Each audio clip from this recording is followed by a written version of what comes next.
He held my contract high like a trophy. Then, with a smug grin, he fed it to the shredder in front of the entire board.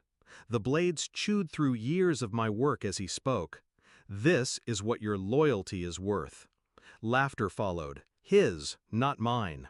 But it died the moment my lawyer slid the original digital copy across the polished mahogany table. The boardroom fell silent as his finger tapped one line. Paragraph 7. Breach of contract forfeits all 34 patents back to me. Me, the original inventor. His smirk vanished. I remember the first time I met him. He was charm personified. Expensive suit, easy smile, the kind of man who could make you believe gravity bent for him. I was young, raw, burning with ideas that kept me awake at night. He called me a genius, said my inventions would change the world. He promised partnership, respect, a brotherhood built on vision. I shook his hand that night, not realizing I had just signed away pieces of my soul. Back then, loyalty was my weakness. It wasn't sudden, the betrayal. It came in whispers. Meetings I wasn't invited to. Credits shifted subtly in press releases. My name pushed further down, his further up. Then the first patent filed, without me listed. I confronted him. He laughed it off, said it was a clerical error. I wanted to believe him, but the errors multiplied. And soon, my inventions were being paraded as his. The final blow came during a product launch. Cameras flashing, investors buzzing. He took the stage, held my creation in his hand and said, "I built this." That night, I didn't sleep. I sat in the dark, the applause still echoing in my head, and felt something in me snap. Not anger, not sorrow, clarity. I didn't storm into his office. I didn't beg, didn't rage. Instead, I went back to the beginning, the contract. Every line, every clause. I read it until the words blurred, until my eyes burned. And there it was, almost invisible in its simplicity. Paragraph 7. Breach of contract forfeits intellectual property. All of it.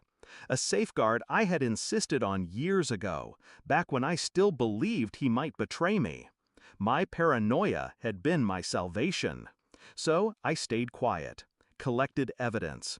Every forged signature, every missing credit, every breach. I let him dig his own grave, smiling while he called me obsolete, irrelevant, replaceable. He didn't know the noose was already around his neck. The day of the board meeting, he walked in like a king returning to his throne. The board adored him. Investors worshipped him. I was a relic in their eyes.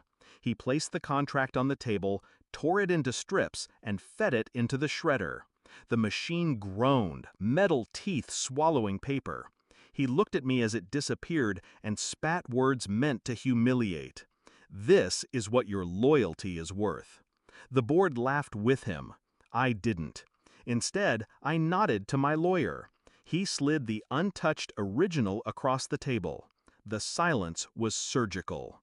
The board members leaned forward. My lawyer's voice cut through the room, sharp and cold. Paragraph 7.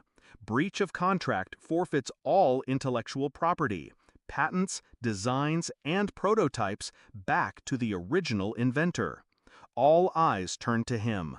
His face drained of color as he read. He tried to protest, but the language was airtight. His own arrogance had blinded him to the clause he had signed years ago. "Impossible," he muttered, flipping pages as if the words might vanish. But they didn't. The patents he stole, the empire he built, it all reverted to me in that instant. The board erupted, but I stayed silent. I wanted him to feel every second.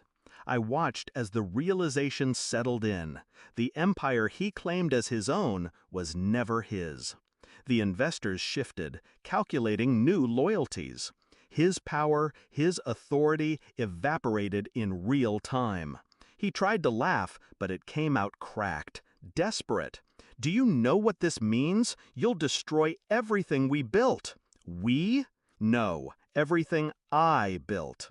The vote was unanimous. Control transferred. The patents, the heart of the company, were legally mine again. Him? He was left with nothing but shredded paper at his feet. As the boardroom emptied, he stayed slumped in his chair, staring at the shredded strips, as if he could piece them back together and erase what had just happened. I didn't look back. Do I regret it? No. He shredded paper. I shredded his empire. He thought loyalty was weakness. He thought betrayal was power. But he forgot one truth. Contracts end, but consequences don't. And paragraph 7 was always waiting for him.